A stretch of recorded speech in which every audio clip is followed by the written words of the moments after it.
आज बनवायला घेतलेला चिवडा आणि फक्त चिवडाच बनवणं बाकी होतं. बाकीचं जे फराळ होतं ते मी बनवून घेतलं, जसं की शंकरपाळी असेल, करंज्या असेल किंवा चकली असेल, हे सगळं बनवून घेतलेलं. एका दिवशी एकच फराळ बनवला होता, तरीसुद्धा माझी तब्येत बिघडली. कारण की लगातार 3 दिवस बनवत होते आणि फराळ बनवणं म्हणजे पूर्ण अख्खा दिवस जातो.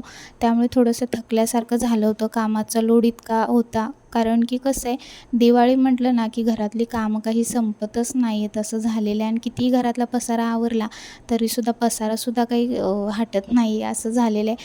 त्यामुळे इतकं थकल्यासारखं वाटत होतं, त्यामुळे तब्येत थोडीशी बिघडली होती. त्यामुळे चौथ्या दिवशी पूर्ण दिवस आराम केला आणि आजही मला काही काम करावंसं वाटत नव्हतं. असं छान असा आराम करावासा वाटत होता, पण चिवडा बनवणं बाकी होतं. त्यामुळे शेवटी उठले आणि चिवडा पहिले तर साफ करून घेतला, म्हणजे चाळून घेतलं, निवडून वगैरे घेतला. त्यानंतर मग शेंगदाणे, फुटाण्याची डाळ किंवा सुकं खोबरं असेल आणि बाकीची फोडणी तयार केली आणि चिवड्यावरती छान, म्हणजे चिवड्यामध्ये छान मिक्स करून घेतली. मोठा टोप होता त्याच्यामुळे व्यवस्थित मिक्स करून घेता आलं. आणि दिवाळी म्हटलं ना की घरातली कामं काही संपत नाही आहेत. कसा दिवस जातो काहीच कळत नाही, पण हे दिवस इतके छान वाटतात ना खरंच.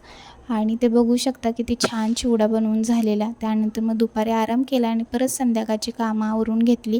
बाहेर छान अशी रांगोळी काढली होती, उंबरठ्यावर सुद्धा पावलं लावली होती. आधी पण अशीच होती आणि आता मी दुसरी लावलेत. आणि बघू शकता दोन्ही साईडला मी रांगोळी काढलेले आणि दिवे लावून घेतलेत. संध्याकाळच्या वेळी दिवे लावणं, रांगोळी, हे सगळं खरंच किती छान दिसतं ना.